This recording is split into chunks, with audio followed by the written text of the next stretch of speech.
Assalamualaikum warahmatullahi wabarakatuh.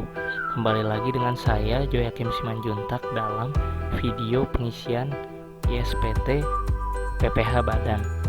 Nah, pada video yang part ketiga kali ini saya akan menjelaskan tentang bagaimana cara untuk input secara manual penyusutan serta bagaimana untuk impor penyusutan. Dan juga nanti di akhir saya akan menjelaskan beberapa hal penting dalam hal penyusutan ini. Nah, untuk teman-teman yang pertama yang kita lakukan pertama tentunya buka SPT ya. Kita klik buka, pilih tahun pajaknya. Oke, kemudian ini ada di lampiran khusus di daftar penyusutan dan amortisasi fiskal. Nah, teman-teman bisa lihat. Nah, dia akan seperti ini ya teman-teman. Nah, boleh klik baru. Nah, kalau teman-teman ingin input secara manual, nah teman-teman boleh isi ya seperti ini: jenis harta, kelompok harta, jenis usaha, dan sampai catatan tentang harta. Nah, satupun di sini jangan ada yang kosong ya teman-teman, karena kalau kosong dia tidak akan muncul opsi simpan. Nah, ini saya tutup. Nah, kurang lebihnya kalau manual seperti itu teman-teman. Nah, kalau untuk impor penyusutan sendiri, dia seperti apa sih? Nah, tentunya pertama pasti ada nama aset ya. Nah, di sini saya punya aset dari PT MNF Pesona Indonesia. Nah, kalau teman-teman boleh lihat asetnya seperti berikut ya. Nah, saya juga punya tabel penyusutannya. Nah, tabel penyusutannya ini menyesuaikan dengan worksheet teman-teman ya. Tapi di sini kalau dari worksheet saya seperti ini. Tentunya yang pertama teman-teman pindahin aset ya, semuanya di copy. Nah, setelah udah di copy, teman-teman boleh filter mana aja kira-kira aset yang bisa disusutin. Karena biasanya kayak seperti di sini ada biaya-biaya ya. Kan kalau biaya seperti ini bukan aset ya teman-teman, bukan disusutkan ya. Nah, terus ada lagi renovasi kamar mandi. Nah, ini kan biaya ya teman-teman, jadi harus kita keluarin. Teman-teman boleh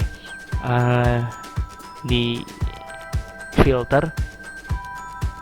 Nah, setelah teman-teman filter, mungkin bisa klik biaya ya. Nah, nanti ada banyak tuh biaya teman-teman apa. Terus yang seperti itu teman-teman boleh teman-teman hapus karena nggak bisa disusutin. Kalau udah teman-teman copy, paste ke worksheet teman-teman. Nah, di sini saya akan menjelaskan tentang hal yang penting ya. Pertama, yang penting untuk menentukan jenis jenis dari aset tersebut, kemudian kelompoknya masuk di mana, dan juga apakah aset tersebut disusutkan full atau 50% doang. Nah, teman-teman boleh lihat untuk peraturan ini mengenai jenis dan kelompok harta ada di PMK ya teman-teman, di PMK 96 tahun 2009.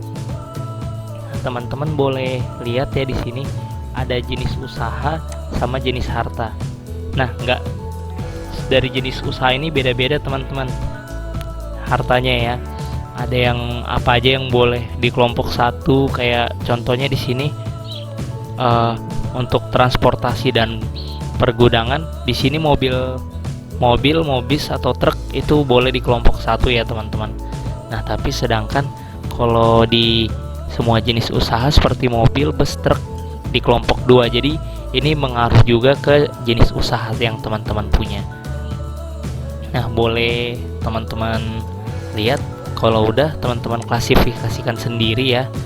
Nah, contohnya teman-teman boleh filter lagi. Contohnya kayak AC ya. AC, klik aja AC. Nah, AC kan kalau di sini udah langsung muncul tuh banyak ya teman-teman. Nah, AC. Nah, teman-teman boleh lihat AC apa aja yang kelompok 2. Nah, ini kan rata-rata kelompok 2 ya. Lebih memudahkan teman-teman untuk mengkelompokkan. Nah, kalau udah seperti itu, teman-teman boleh kelompokin ya, mana yang termaksud jenis bangunan, mana yang kayak kelompok satu perlengkapan lain, mana yang mebel dari logam. Nah ini sesuai ketentuan dari PMK 96 ini teman-teman. Nah kemudian kalau udah kan teman-teman udah masukin nama-nama aset dan jenis dan kelompok hartanya, selanjutnya teman-teman nentuin yang 50%. Nah kalau untuk ketentuan sendiri biasanya yang 50% itu teman-teman untuk aset-aset yang seperti handphone ya. Kemudian juga ada aset-aset yang seperti sedan ya teman-teman, sedan kantor. Nah meskipun itu kendaraan kantor, tapi untuk sedan dia ada ketentuannya ya teman-teman, cuma boleh 50%. Nah kalau di sini saya karena udah ditentuin jenisnya ya teman-teman. Nah biasanya kan HP itu alat komunikasi ya. Nah kita pilih aja alat komunikasi sama kendaraan. Nah kalau udah seperti ini gampang teman-teman. Nah teman-teman bisa lihat kayak handphone ya, yang tadi saya bilang cuma boleh 50%. Kemudian juga kalau di sini ada pick up kan dia kendaraan juga tapi bukan sedan.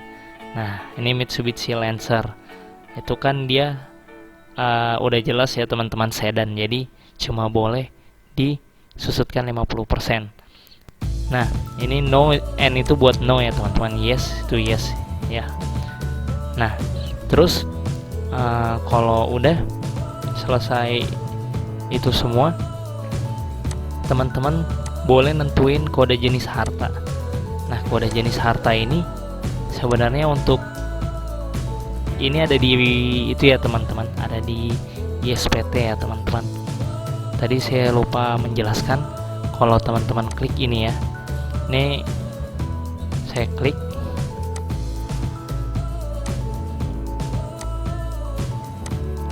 Nah di sini kode jenis harta teman-teman. Nah 111 itu kode jenis harta untuk mebel. Nah sebenarnya untuk default dari ISPT sendiri cuma sampai di yes ya teman-teman, 7. Nah di sini saya tambahin untuk alat komunikasi dan mesin ringan 118 dan 119. Nah teman-teman boleh tambahin aja kalau kurang ya, klik baru. Nah nanti teman-teman masukin hartanya di sini.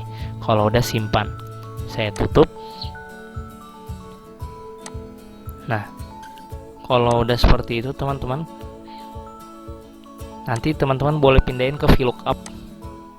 Nah ini cara ini akan jauh lebih mudah ya teman-teman. Nah teman-teman boleh pindahin jenisnya apa, kode hartanya sesuai yang di ISPT ya, karena kalau misalnya beda dia nanti waktu impor akan ada kesalahan-kesalahan teman-teman dalam proses pengimporannya. Nah kalau udah kelar, teman-teman boleh pakai rumus ya, karena VLOOKUP. Teman-teman boleh lihat rumusnya yang saya bikin seperti ini. Di 69 ini untuk yang jenis harta ya teman-teman. Nah kemudian Joya, nah Joya di sini itu ini tabel lookup yang tadi yang udah saya kasih nama ya, biar mengunci teman-teman. Kemudian 2 itu untuk kolom indeks 6-nya, karena kita mau ngambil yang kode harta, jadi kita klik 2 ya teman-teman. Kemudian 0, nah ini rumusnya aja teman-teman. Nah terus tinggal scroll, tinggal di drag ke bawah. Nah dia nanti akan menyesuaikan teman-teman nama hartanya.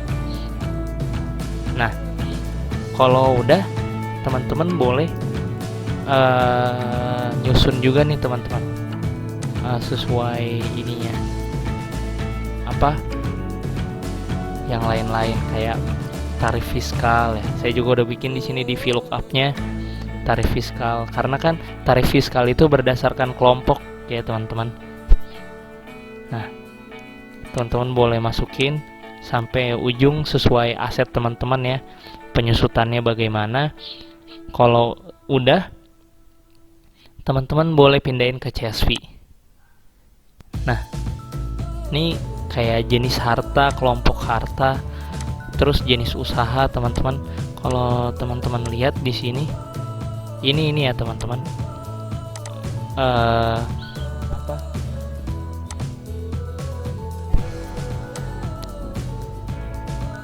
Sesuai dengan yang ada di ISPT ya teman-teman. Nih, jenis harta, kelompok harta, kemudian jenis usaha, nama harta, bulan perolehan. Nah, sama teman-teman ya, seperti ini. Nah, teman-teman boleh copy paste aja sesuai format ya.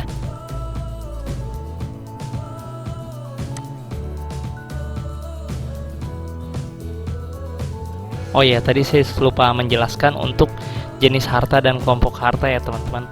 Nah, jenis harta sama kelompok harta di sini, ini saya pakai rumus left ya teman-teman. Ini mulanya dari nama ini ya teman-teman, kode jenis hartanya ini teman-teman. Mulai dari sini. Nah, saya ambil jenis hartanya 2 dari sebelah kirinya ya teman-teman.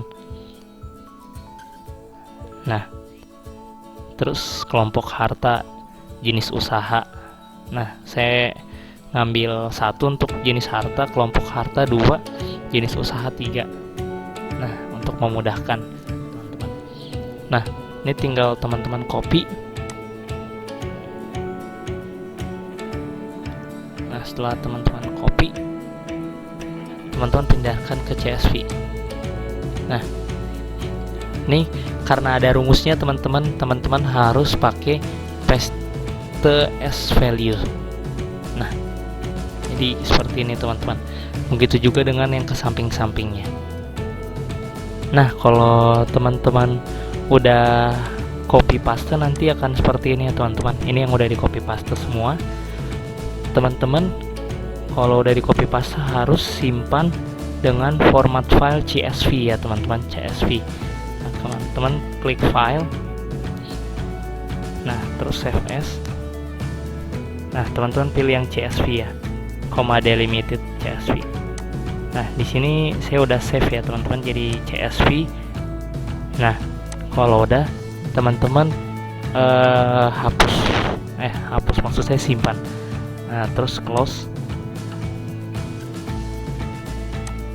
Nah, kalau udah teman-teman simpan, sekarang teman-teman balik lagi ke ISPT. Nah,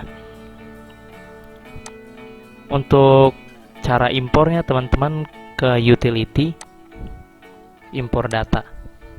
Nah, di sini ada 2 ya teman-teman, karena kita mau penyusutan, kita klik yang penyusutan, kemudian sesuaikan tahun pajak, lalu kita search data yang mau kita jadikan, yang udah kita save tadi maksudnya. Nah, ini ya teman-teman, kita klik open. Nanti akan ada datanya ya teman-teman, view data. Nah, kita view data lagi sekali lagi. Nah, dia akan meng-load dulu ya data-data yang akan diimpor. Nah, perlu teman-teman ketahui.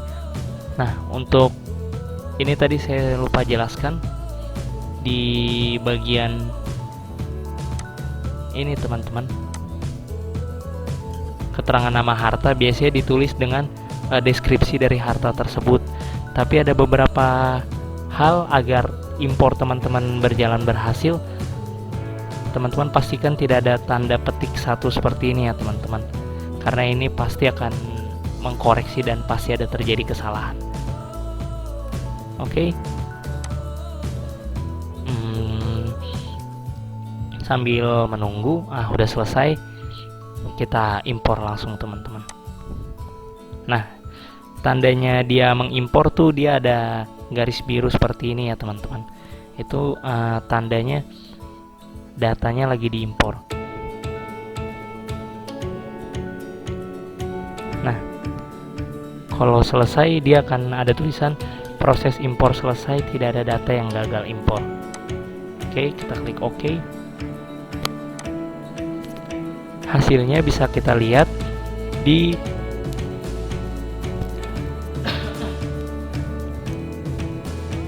di lampiran khusus yang tadi ya teman-teman, daftar penyusutan dan amortisasi fiskal. Nah, udah masuk teman-teman. Nah, jumlahnya ini langsung masuk ke yang kuning ini teman-teman. Nah, kan kalau di video sebelumnya saya masukin jumlah penyusutan komersial dan amortisasi komersial yang bisa kita dapat dari soal ya teman-teman. Nah, ini sesuai soal yang pernah saya jelaskan ya teman-teman. Ini diambil dari data keuangan perusahaan. Nah, jadi di data keuangan perusahaan ini kan sebelumnya di rekonsiliasi fiskal kita masukin semua ya, kecuali untuk yang penyusutan fiskal dan amortisasi fiskal. Nah, teman-teman bisa lihat di sini ada biaya penyusutan dan biaya amortisasi ya teman-teman. Nah, masukin yang 424 untuk penyusutan, 283 untuk amortisasi. Kalau udah, teman-teman lihat di sini, selisih penyusutan otomatis terisi ke formulir 1771 angka 5 huruf I atau angka 6 huruf A. Nah, ini juga sama teman-teman. Angka 5 huruf J atau angka 6 huruf B di formulir 1771. Nah, bisa kita lihat langsung ya teman-teman.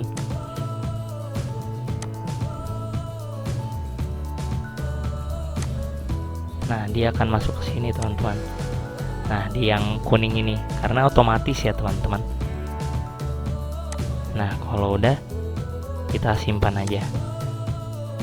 Oke. Setelah masuk ke formulir 1771, sekarang saya akan menjelaskan sedikit ya tentang hal-hal yang teman perlu perhatikan ya. Ternyata di sistem ini pun ada kelemahannya ya teman-teman. Jadi teman-teman harus lebih berhati-hati. Saya akan kasih contoh di sini untuk tahun pajak yang lebih jauh ya teman-teman. 2011. Nah, terkadang kan kita suka lupa ya teman-teman. Nah, aset itu diperoleh kapan? Karena aset, nah kalau saya boleh kasih contoh di sini, aset-aset yang diimpor ini, teman-teman, kalau teman-teman lihat rata-rata tahun perolehannya itu 2014-2016 ya teman-teman. Nah, teman-teman boleh lihat.